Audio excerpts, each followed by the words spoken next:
बसेलू पहाड़ लागे गरमी भजाड़, तू बसेलू पहाड़ लगे गरमी भजाड़, हम बोला वह तनी असरा लगा के करब नवरात माई, करब नवरात माई कलशा सजा के, रखी हस दूरबा बचा के बचा के, करब नवरात माई कलशा सजा के, रखी हस दूरबा बचा के। अपन सेवकवा परही हाय मैया,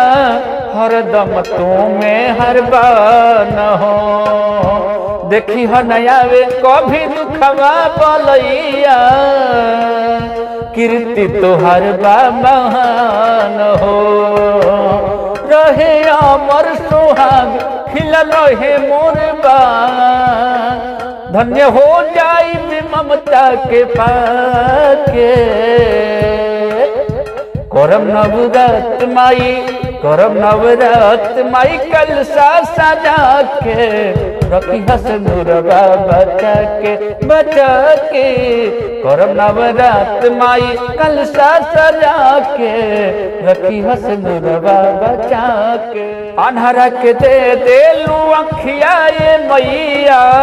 बाझिन के देलू सनातन हो, संतनु सेवकवा के बोला ये मैया,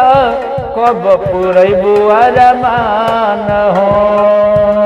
बाटे असरा तोहार कर दिल से गुहार, पटरा गावे मन में तो धधा के, करब नवरात माई, करब नवरात माई कलशा सजा के, रखी हस दूरबा बचा के बचा के, करब नवरात माई कलशा सजा के, रखी हस दूरबा बचा के। तू बसेलू पहाड़ लागे गरमी भजाड़, तू बसेलू पहाड़ लागे गरमी भजाड़, हम बोला वह तनी असरा लगा के, करब नवरात माई, करब नवरात माई कलशा सजा के, रखी हस दूरबा बचा के बचा के,